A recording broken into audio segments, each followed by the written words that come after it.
zikkar bi mooy zikkaru weeru Shaabaan wi ñu nekk te mooy laa ilaha illa allahu wala naabudu illa iyyah muxlisina lahu diin walaw karihal kaafiruun. boo demee ci téere bi nga xam ne sëñ bi da ca dajale ñaani cosaan yi ci téere yi cosaan ya mu tudd ñaani at mi tàmbalee tam xarit yam ci tabaski. zikar bi ñëw na ci téere boobu moom ngeen di gis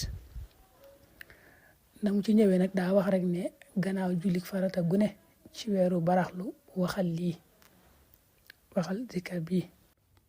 moom nag bari na lool ci yeneeni téere yoo xam ne ñëw na ca kitaabul iqbal ak yeneeni téere yeneen indi nañ ci zikar bii. nañ koy indee dañuy wax ne xadis la ne ku baax ka da caa wax ne koo xam ne fexe na ba weeru Shaabaan wii mu def ci zikar bi junni yoon, waxut bis bu ne waaye day fexe ba ci weer wi daal mu def ko ci junni yoon, matal ko ci junni yoon, yàlla dana ko bindal jaamu yàlla junni at.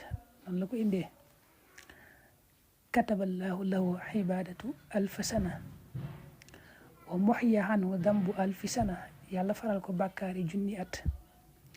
wa yaxruju min qabrihi yawma alqiyaama wa wajhuhu yatala'la misla alqamar laylatal badr.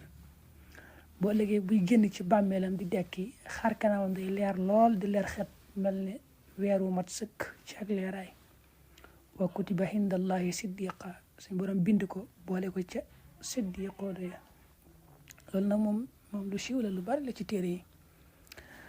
day mel ni nag borom Tuuba am na feneen fu mu ko junj ci xasida yi nga xam ne da leen ni tudde Shaabaaniyaat, nga xam ne weeru Shaabaan la leen tënke. xasida yooyu xasida yu baree bari la.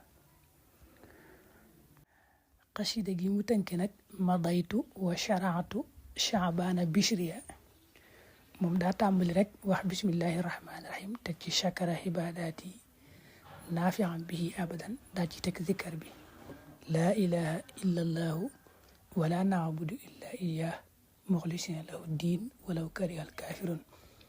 loolu tegtal ci ne zikkar bi moom mooy zikkaru weeru Shaabaan wi ñu nekk. kon mat naa farlu bu baax a baax a baax.